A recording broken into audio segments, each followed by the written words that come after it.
Good evening, everyone. System Chalk here with the 58th episode of Cultist Simulator, the Librarian run, playing as Ivan Vucetich, the detective, specifically the detective legacy. As has been true for the last couple of weeks, I've been trying to divide the recording days over a slightly different pattern. Basically just trying to make sure that I get things done on time. But it does mean that I'm a little lost where I am in terms of the playthrough, so we will learn together. We are currently charming, and I think that was in hopes that I would be able to pick up this notoriety, which didn't turn out. So I suppose my question now would be, do I want to try and keep the Callagine and Azim around to destroy the evidence, or is it better for me to just move on through the Lone and Level Sands and assume that I'll be able to deal with the evidence through other means? I think the answer is going to be that I want to press ahead with the expeditions. I'm sure there is a way that I can make Azim, do what I want. But the biggest threat that I sort of see here would be, the worst I can get out of the one search would be the tentative evidence. Now, the only other way that I'm going to generate damning evidence is by completing the expedition to Lagoon's tomb. And so I'm either, if I feel like there's a real emergency happening, I'm going to be able to use Porter Sylvia or Yzabet to destroy that evidence. More likely, I just need to make sure that I time Leo correctly and sort of snap up the notoriety. So, as with most things, there's there's always a chance. Like you can with, dread, with evidence, you can certainly get unlucky and have a couple of bad events sort of stack on top of each other. But I don't think a tentative evidence is quite I don't really feel that it's an all hands on deck. Certainly not the sort of thing that I would do to potentially eliminate the loss of Azim, or to potentially result in the loss of Azim, particularly because Azim is basically a free pass for all of the desert challenges in the Lone and Level Sands.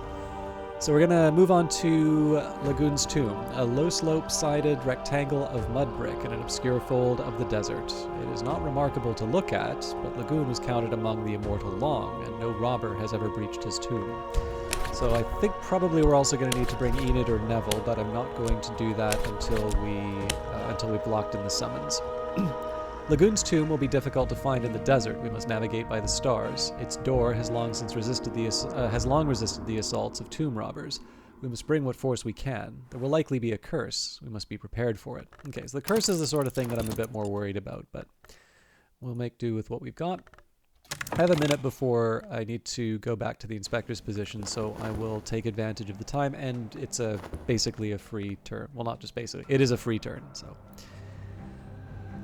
Now, I'm not expecting anything to happen out of this talk. We've got 30 seconds, but I think it's going to be longer than 30 seconds to generate the evidence. So even if the weary detective fails to produce evidence, it doesn't really mean anything.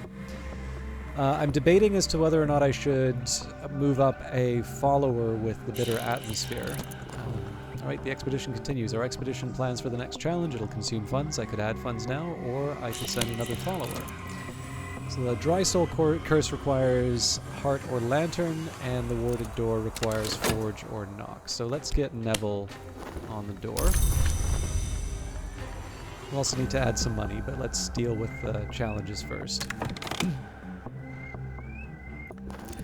Seasons of Martyrs is coming up, and in this case I'm safe for now. My adversary has not enough evidence to bring a case against me, and they've found no new clues. So I got lucky there. I think in this case I think it's just as easy for me to pick up the notoriety with Leo. Let's reduce the number of threats on the table, and we will follow up with this troublemaker. So I think my plan here with the bitter atmosphere will be to let it decay into a dread. If there's an indicator that we have a season of despair coming up, I will change my position on that, but I don't want to bring people in without good reason. We call upon the sister and witch, who are Pearl.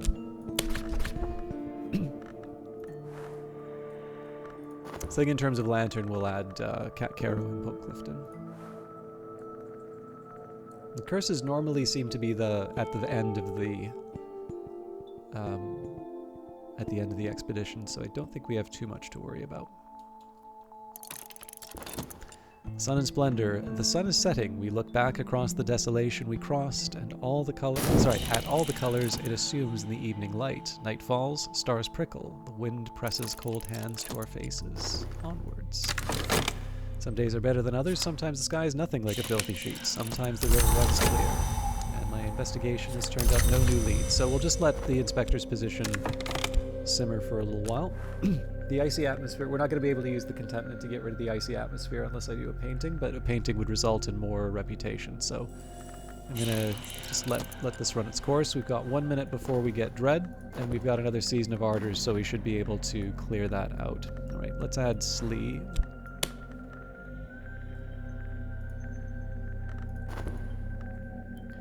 So that's the first of the 2 lantern followers that will deal with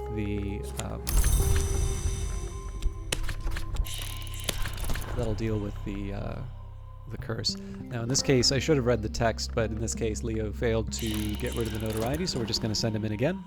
We call upon the Horn Acts, who waits at the threshold. We bear a great power of opening, will almost certainly shatter this warded door. So here we will add, we'll add Pope Cliff. Some days are better than others. Sometimes the sky is nothing like a filthy sheet. Sometimes the river runs clear. So 7 seconds, or well, 8 seconds until the contentment comes up. Now, I because we've got the Season of Ambitions coming up, I want to run out the inspector's position as long as I can because that ties up the troublemaker. So I have a couple of time-sensitive tasks in front of me, although the dread isn't that big of a worry right now. Okay, so get rid of these. Death of a door. All doors must open, as all lives must end. This door has found its end here today.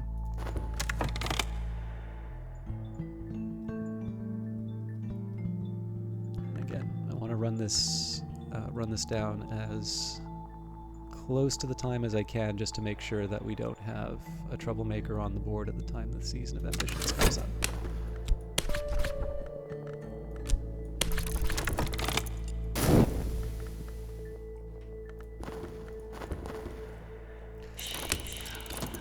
The standards of daylight society cannot apply to us, but perhaps we won't emphasize that point. Perhaps we'll rely on charm and good humor. I've supplied elegant platitudes about the high principles of our organization. And the expedition continues. Our expedition plans for the next challenge. It'll consume funds. I could add funds now, or I could send another follower. Next up, we've got a Season of Sickness, so we can go for a walk in anticipation of that. Fresh air and exercise. Long walks kill cobwebs. And the sealed bureau file went into the Season of Ambitions as expected.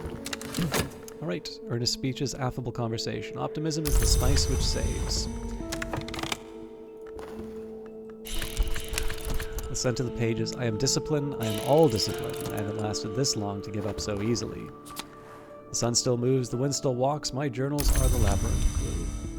So, dread's been dealt with, or specifically the winter influence. Alright, here we go. We call upon the Colonel who cannot be denied. The Colonel is a fierce hour, but a power which knows light, and he has survived worse. His power will almost certainly protect us.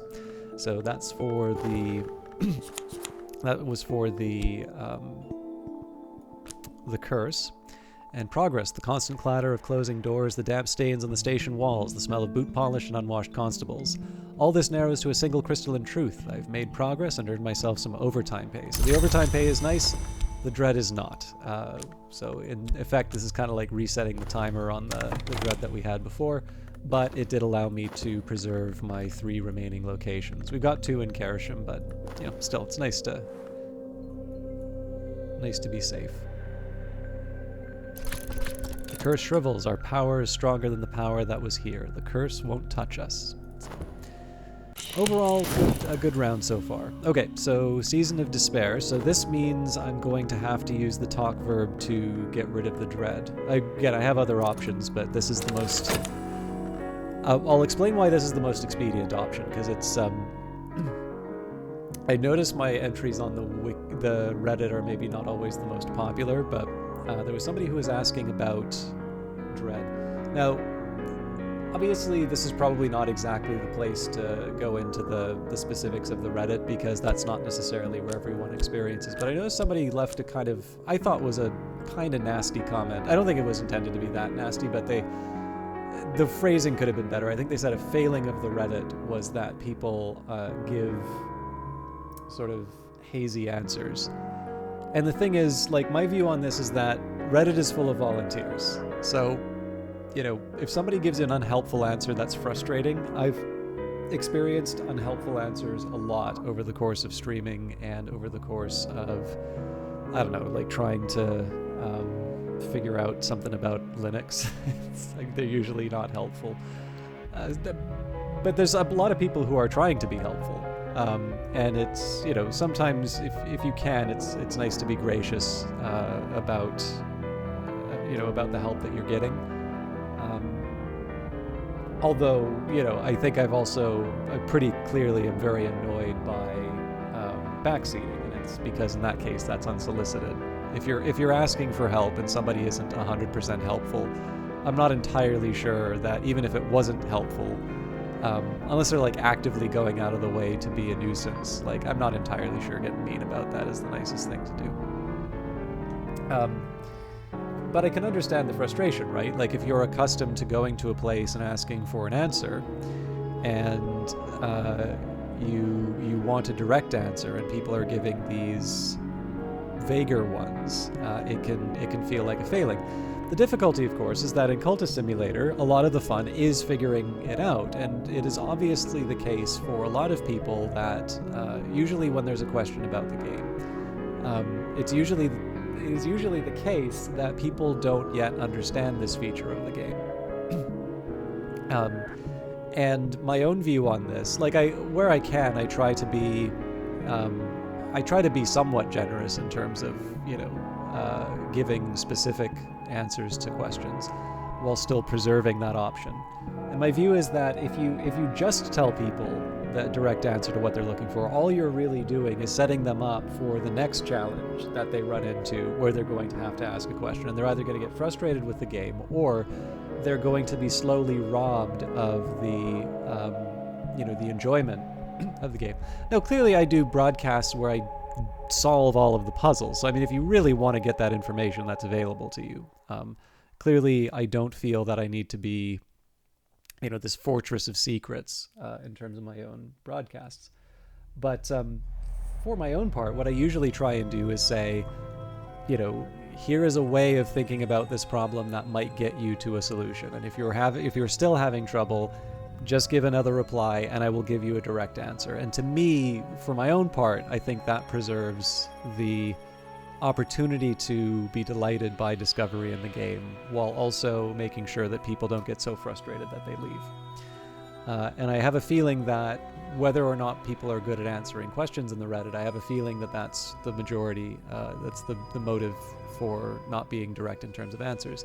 And of course, there's the simple fact that you cannot unlearn something. So if somebody just gives you a straight up answer and you were hoping for something maybe a little bit more coy, well, you already have the answer to the problem. And there's really no way to, like, you know, what do you just go and have like go on a bender and, you know, hope that you forget? Like, it's sometimes I feel that in the grand scheme of things, people will err on the side of caution, just because in the end it's not that hard to ask for a little bit more clarity.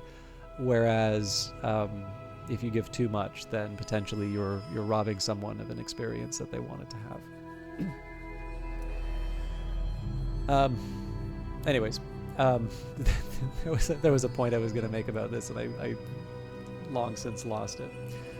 But where I was going to go with this, somebody was asking about, in this particular case, somebody was asking, I'm going to make the point. It's just there was a slightly more direct way I could have dealt with it. But the specific question was about losing to dread, and, you know, where that was one where I actually gave a pretty comprehensive answer. And I know, like, again, people tend not to like the answers that I give on the Reddit, but whatever, I'm working for free. My view on this, you know, you can kind of think of it as like a light system. You know, I wouldn't exactly call one dread a green light, 2 dread yellow light, 3 dread red light. But I don't know, in terms of actions that you're doing. So like a dread just lying on the table isn't going to end the game. Dread in a season of despair, that you need to be worried about because of what it can grow into. But you still need 2 on the board. 2 in there, you're really 1 dread away from a game-ending experience. 3 dread on the board, you effectively do anything. You sacrifice anything you can to get a contentment, because if you don't, you know you have lost. Like, that is the point. If you ever had anything in reserve for an emergency, that is the time to deal with the emergency. So, and that was kind of how I explained it, and there's a whole bunch of other ways of handling it. But this is not a bad time to sort of unpack that idea and just maybe talk a little bit about, you know, when do I feel it's okay to like bring in a hanger on, and when isn't it? So night terrors, slowly my clenched fists relax. I'll slide back into sleep, but something else will remain, like spider webs in the corner of the room. So I figure at this point we've seen this problem enough times that we already know what the answer is. You know, we either induct someone into the Society of the Holy Wound using the dread as trappings. We could do a ritual. I mean, obviously I've been keeping the inspector's position open, so I could try and do a ritual which uses dread. This is one of the great things about having my knock cult. I can use the formula Ophidian for basically anything. So to make this concrete, right, we take a look. We've got a dread here. We've got the formula Ophidian. If I want, I could even use like one of the knock items. Now, I guess the thing here is that the influence doesn't actually get destroyed, but you know, if I wanted it to be hiding away, let's say, during the Season of Despair. Although I guess it would still take a minute, so this would still probably get picked up by the Season of Despair. So I suppose in this case here, specifically because we don't have the sunset right, I wouldn't be able to do this. But you get the idea, right? So, I don't know, if we bring in Edge, I suspect the Rose Pearl Dust might give us a percussive. No, Rose Pearl Dust doesn't have enough. Okay, Vital Pigment probably won't either. But I bet I could get something... So the Ichor Vitreous almost certainly would give me a hint. Feels like a waste for a hint. The Amaranthine Nectar. Actually, I don't think the Grail would help here, so... but we could get the Percussive Gift with the True Blood of St. Januarius. Again, it's just one of these things where, you know, it's a little extreme to just try to get rid of a dread. I think the Iotic Essence might make a little more sense, except that I don't believe we could do Edge and Forge. But yeah, so actually in our case, the do a ritual doesn't work because I forgot about the fact that we're limited to the rite of Crow's Quenching. But you can see how that would be. You could see how that would be something that you could use. I suppose maybe the Wolf Snow would help me with the Maid in the Mirror. Although that's just kicking the can down the road for Dread again, because the Maid decays with a Winter influence, which turns into Dread. So realistically for us, we either need to go to the Ecdysis Club for the contentment, or we need to, well, we could try and buy opium, or we could use it in a, you know, we could bring someone into the cult. We could even try leveling up the pawn, but that's, you know, I think it's all the same at this point in terms of using it as an input. Now, the way you want to think about this, in my view, is the cost, because not all of these options are built equally.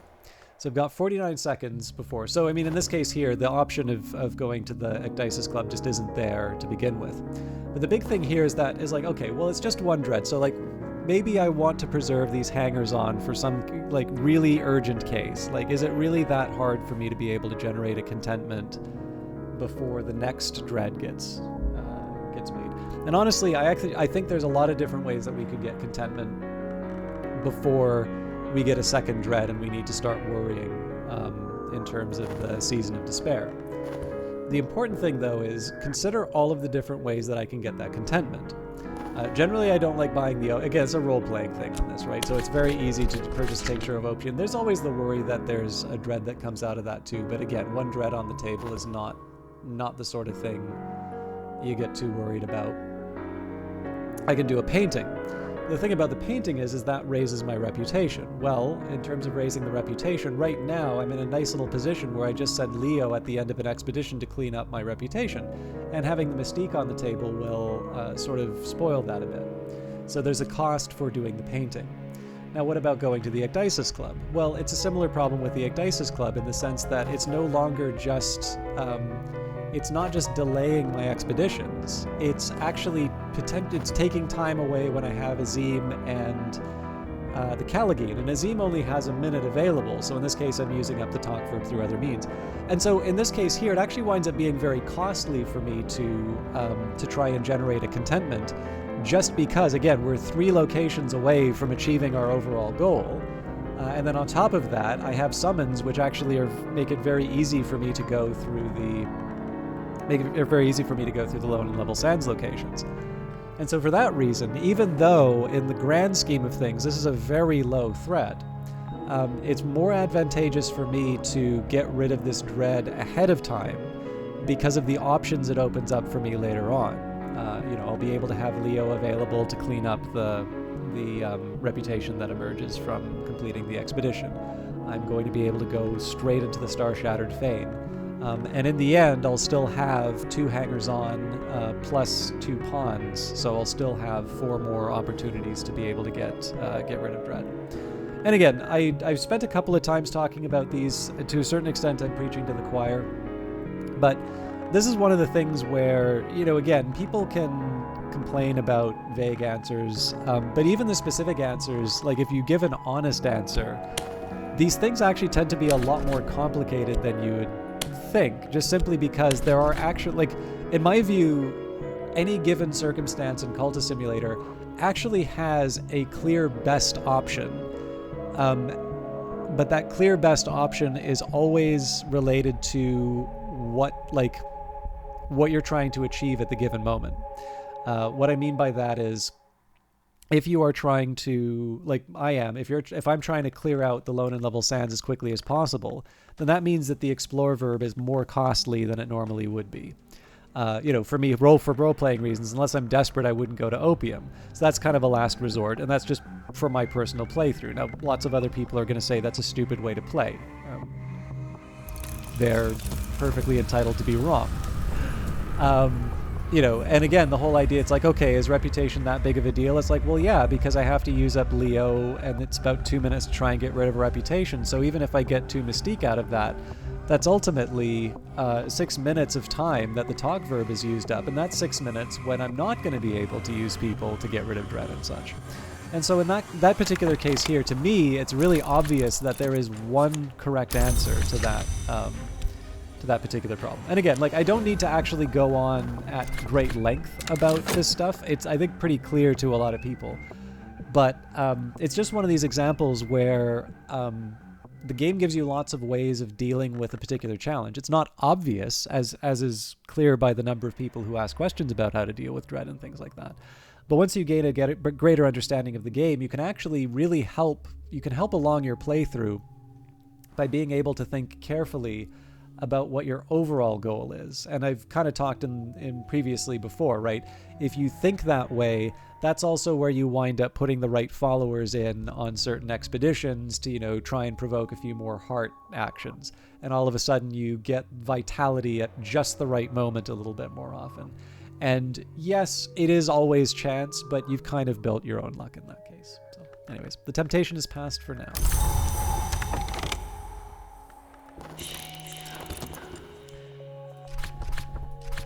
Treasures lie before us.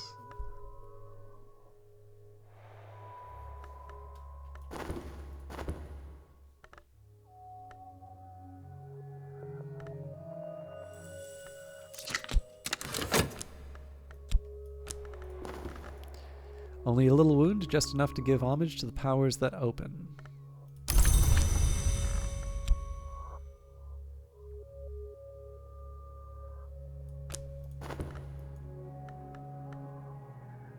Alright, let's get Leo on the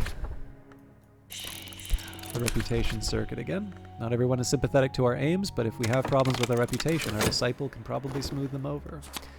In the course of the heart, my own heart pumps more strongly today.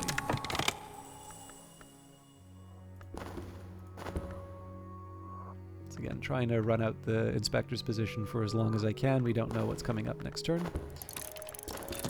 Lagoon's End. In the central chamber, Lagoon, the once immortal Long, lies peacefully naked on a sandalwood bier.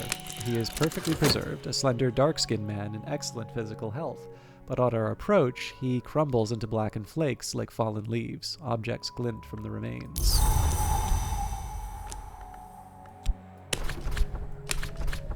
All I need now is time for the healing. And we have another season of despair coming up, so I don't think there's any... If there's going to be a dread that comes from this inspector's position, I don't think there's an easy way for me to avoid it, so we'll just commit to the investigation now. I know we're getting a little bit close to the end, but I will start the Star-Shattered Fane, and hopefully we'll make some decent progress on it. I did want to talk about the despair thing. I probably didn't need to talk about it as long as I did, but I do try, where I can, I try to talk a little bit about overall strategy, because the difficulty is that it's possible to give a, like a short, or it's possible to give like a simple answer to a question like that, but in my view, it does kind of matter. Like, it's the difference between sort of getting a solution to the game and understanding the game, and for me, I do prefer the kind of understanding that lets me make the best decision I can in a given moment. Or at the very least, you know, I have a framework for thinking about it so that if I'm mistaken, I have the tools that will allow me to realize the mistake and to be able to, you know, to correct them. We find a pocket watch, a book, a quantity of Algerian currency, all from our own era. He must have come and gone many times from this place before he resigned himself to his final rest. On the back of the watch, we see engraved the closed eye of the Long Society called the Obliviates. Alright, we've got Azoth. Store this only in containers of a pure element and never permit it to grow warm. Perhaps it isn't the final solvent that the alchemist sought, but it will do for our purposes. The Holiest Hemolyph. Trait faces of an enigmatic substance, spilt in the commission of an ancient crime, tightly sealed in a glass ampule. Who will remember the barber's son? The Alcapurine Shears. In the north there is a city of great wealth, where dwelt a protector of the world. One day he fell silent. These shears were used to take from him first his hair, and then his fingers, and then what remained. Here we have the voyages of Furnisham of Oriol, the impossible travels of a sea captain of the late Phoenician era. Suppressed throughout recorded history, those who read it were said to despair. I guess those who read it. The Atlas of Dreams. The shape of the world changes in each past, but the shape of the Mansus is reflected in all of them. One cannot map the Mansus, but one can make an attempt to map its reflections. And of course we have all of our followers. So, as promised, we're going to go straight to the Star-Shattered Fane, and that's largely so that we can preserve Azim. Here was a place sacred to the gods of Earth until a meteor fell on a winter's night. In time, worshippers crept back to the broken ruins. In time, the meteorite itself came to be worshipped as a bringer of dreams. The old altar may yet remain, somewhere beneath the meteorite's lair.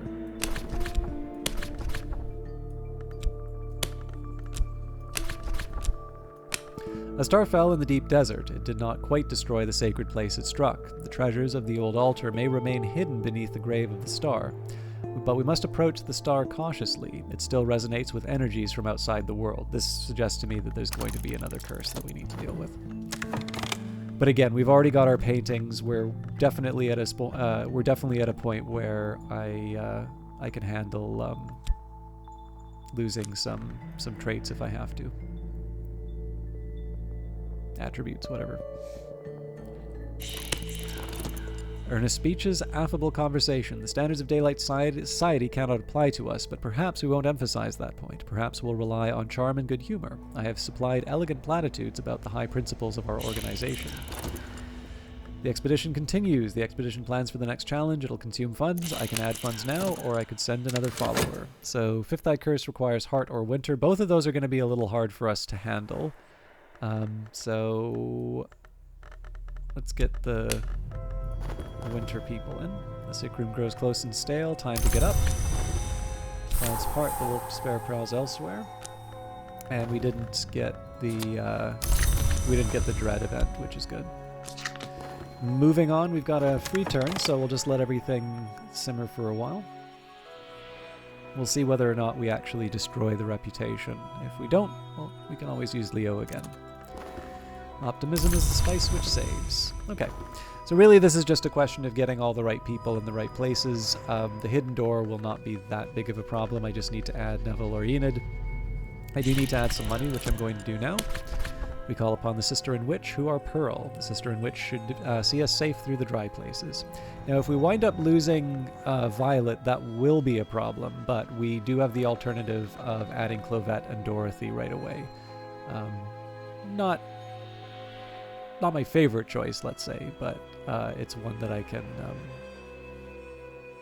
It's one that I can live with.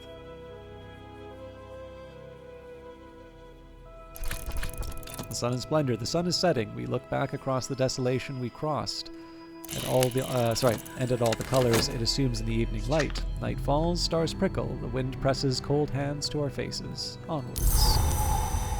Okay, Season of Visions coming up. We've got 2 fleeting reminiscences, although only one of them will be really be usable when the time comes. But we don't have anything that'll generate fascination that we're about to do. It's one of the reasons I haven't been visiting the Mansis as often as I have. So I'm going to take a quick second here just to see we'll get to the next event so we can commit one of our winter followers, and then we will continue our journey to the Star of Shattered Fame in the next broadcast. So now we can add Eau Claire, and then we'll add Enid afterwards. So we'll also queue up the Inspector's position.